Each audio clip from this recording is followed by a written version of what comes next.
नमस्कार मंडळी, आम्रपालीज अन्नपूर्णा किचन या यूट्यूब चॅनलमध्ये आपलं सर्वांचं स्वागत आहे। आज आपण पाहणार आहोत बेसन लाडू। जगातले सर्वात सोपे लाडू म्हणलात तरी चालेल। त्याच्यासाठी लागणारं साहित्य म्हणजे सर्वात पहिल्यांदा आपण 2 ग्लास बेसन जे आहे किंवा आपलं बेसन पीठ आहे ते हे माझं घरच्या डाळीचं बनवून आणलेलं बेसन पीठ आहे गिरणीवरून।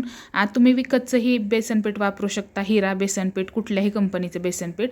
हे बेसन पीठ आहे ते मी चाळून ठेवलेलं होतं डब्यामध्ये, तरी पण मी याला परत एकदा चाळून घेत आहे। कारण जेव्हा आपण पीठ चाळतो तर त्याच्यातल्या गुठळ्या कमी होतात, नंतर तुपात टाकल्यानंतर सुद्धा खूप बेसन पीठ छान पेड्यासारखं व्यवस्थित आपल्याला हलवता येतं। आता बेसन पीठ बाजूला करून घेतलेलं आहे मी चाळून, आणि आता ही साखर जी आहे, जेवढं बेसन पीठ आहे तेवढीच साखर मी 2 ग्लास साखर घेतलेली आहे, ती छान दळून घेतलेली आहे। बारीक साखर दळायची, आणि थोडीशी क्रंची जर तुम्हाला लाडूमध्ये आवडत असेल तर तशीही तुम्ही ठेवू शकता, पण मी व्यवस्थित बारीक साखर दळून घेतलेली आहे 2 ग्लास। आणि त्याच्यातलेच एका ग्लास साखरमध्ये मी विलायची टाकून दळून घेतलेला आहे। आणि आता आपल्याला लागणार आहे तूप। तर तूप हे मी 1 ग्लास घेतलेलं आहे। बघा, माझं 2 ग्लास पीठ आहे बेसनचं, त्याला मी मंद आचेवरती सर्वात पहिल्यांदा भाजणार आहे थोडा वेळ। व्यवस्थित छान पीठ भाजलं की लगेचच आपल्याला त्याच्यामध्ये तूप टाकून घ्यायचं आहे। आणि बघा, तूप टाकल्यानंतर एकही गुठळी राहिली नाही पाहिजे आपल्या बेसन पिठामध्ये, त्याच्यासाठी पीठ चाळलेलं असणं खूप गरजेचं आहे। हे लाडू बनवताना गॅस कधीच मोठ्या फ्लेमला किंवा गॅस खूप छोट्या फ्लेमला ठेवायचा नाही, एकदम मीडियम फ्लेमला गॅस ठेवायचा आणि त्याच्यामध्ये छान पीठ परतून घ्यायचं। आता पहिल्यांदा तुम्हाला हे घट्ट वाटेल, थोडंसं फिरवताना हाताला जडही वाटेल, तर थोडा वेळ असंच तुम्हाला ह्याला फिरवत राहायचं। नंतर बघा किती मस्त असं छान तूप सुटतं याला सगळीकडून, आणि त्या तुपामध्येच एकदम पेढा परतल्यासारखं तुम्हाला हे सगळं पीठ परतून घ्यायचं। आणि हे जे पीठ आहे हे घरच्या डाळीचं असल्यामुळं तुम्हाला इतकं दाणेदार आणि सुंदर दिसत आहे। आणि विकतचं पीठ हे थोडं चिकट असतं, की ज्याने टाळ्याला पण आपल्या लाडू खाताना चिटकतात, पण हे पिठाचे लाडू चिटकत नाहीत।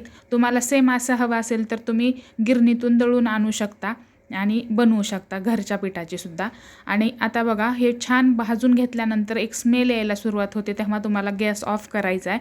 आणि थोडंसं थंड झाल्यानंतर आपलं बेसन पिठाचं मिश्रण, त्याच्यामध्ये मी पिठी साखर मोजून 2 ग्लास घालत आहे, कारण आपलं बेसन पीठ 2 ग्लास होतं।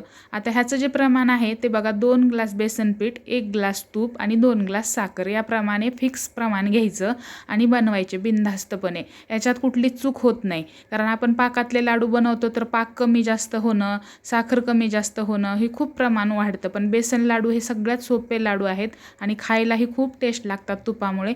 बघा, मस्त लाडू बांधला जात आहे। हे पीठ जरी तुम्हाला आत्ता मऊसर रेंगाळणारं वाटत असेल तरी थोड्या वेळाने लाडू बनवल्यानंतर खूप मस्त लाडू बनतात। आणि मी या लाडूवरती डेकोरेशन करण्यासाठी काजू कापून घेत आहे मधून, आणि छान मस्त गोल गोल मऊसूत लाडू वळून घ्यायचे। आणि बघा किती छान लाडू बनलेले आहेत।